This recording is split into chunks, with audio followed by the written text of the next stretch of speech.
Hello, and welcome. In this video, I'm going to tell you the real story of one of the most terrifying houses in history. This isn't a made-up tale. It didn't come from a movie. This is a real case, documented in police records. How does a family fail to escape a living nightmare? How can a house completely change human lives? Today, we're diving deep into a story where real events, police reports, and paranormal claims are all intertwined. The Amityville Horror Case. What I'm about to tell you has been debated for decades. There's still no clear answer, and it leaves almost everyone who hears it deeply unsettled. On the night of November 13, 1974, the small town of Amityville in New York was quiet. Nothing seemed out of the ordinary. No one knew what was about to happen that night. Inside the large Dutch colonial house at 112 Ocean Avenue, Ronald DeFeo Jr. was with his family, his parents, and his 4 younger siblings.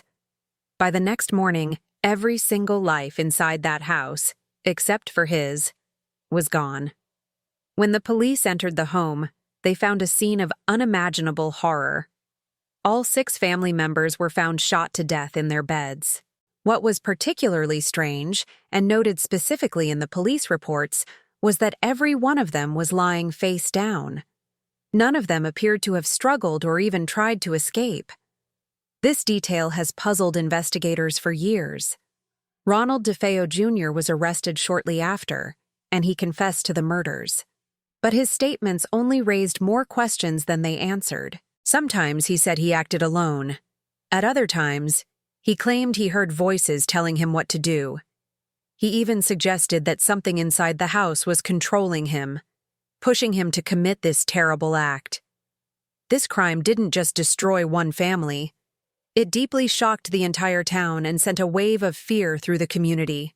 But the real horror, the story that would become a global phenomenon, began after the murders. About a year later, in December 1975, the Lutz family bought the house. George, Kathy, and their 3 children moved in. They were fully aware of the home's tragic history, but they believed they could make it a happy place again. They had no idea how much that house would affect their lives. At first, everything seemed normal. The house even felt peaceful. But it wasn't long before small, strange details began to appear.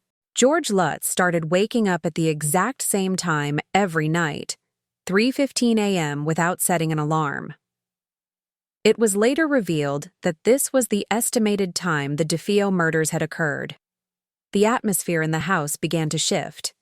Some rooms would suddenly become freezing cold, while others were unbearably hot, with no logical explanation. The children refused to stay alone in their rooms. They told their parents they were scared, but they couldn't explain what they were afraid of. Kathy Lutz said she constantly felt like she was being watched, as if the house itself had a presence and was alive. The strange occurrences escalated. Doors would open on their own in the dead of night. Closets would slam shut with violent force.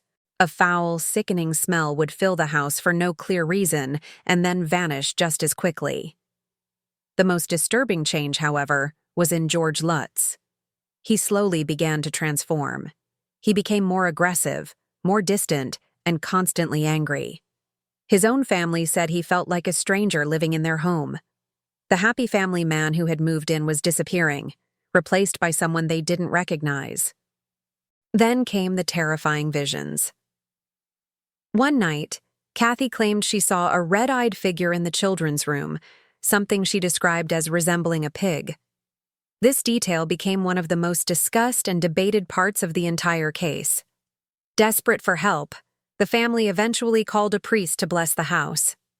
The moment the priest, Father Mancuso, entered the home, he said he felt an intense, oppressive pressure. When he tried to pray in one of the upstairs rooms, he claimed he heard a booming, demonic voice scream, "Get out!" The priest immediately left the house, terrified, and later warned the Lutzes to stay away from that room. He never returned. The Lutz family lived in that house for only 28 days. The terror became too much to bear. One night, they made a sudden decision to leave. They fled in the middle of the night, not even fully packing their belongings. In interviews they later gave, they insisted it was impossible to stay in that house any longer. They truly feared for their lives and the safety of their children. Naturally, the story quickly spread like wildfire across America. Newspapers reported it. Television shows discussed it. People became completely obsessed with the haunted house in Amityville. Books were written, most famously Jay Anson's The Amityville Horror, which became a bestseller. Movies were made, turning the story into a Hollywood horror franchise. Documentaries followed, trying to uncover the truth. But as the years passed, new claims and controversies began to surface. Some paranormal investigators who visited the house said the story was exaggerated for financial gain. Others claimed it was completely fabricated from the start, a massive hoax. Skeptics pointed out inconsistencies in the Lutz's accounts and the lack of physical evidence. Years later, from prison, Ronald DeFeo Jr. gave new, conflicting statements about the night of the murders. Sometimes he said he wasn't alone, that others were involved. At other times, he hinted again that something supernatural inside the house was truly responsible for the tragedy. Even today, the house on Ocean Avenue is still a subject of intense debate. Was the haunting real? Did a demonic entity drive a man to murder and then terrorize the next family? Or was it all just a terrifying legend, a story created by trauma, suggestion, and the power of the human mind? We may never know for sure. But one thing is undeniable. 6 people were brutally killed in that house, and it continues to be remembered as a place of profound horror.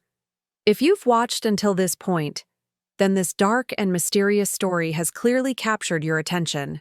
If you enjoy real horror stories based on true, documented events, don't forget to like this video and subscribe to the channel for more content just like this. And I want to hear from you. Leave a comment below and share what you think. Was this house truly haunted, or was everything a product of the human mind? In the next video, I'll be bringing you another real case, documented and deeply disturbing. It's a story that just might keep you awake at night. Thanks for watching, and I'll see you next time.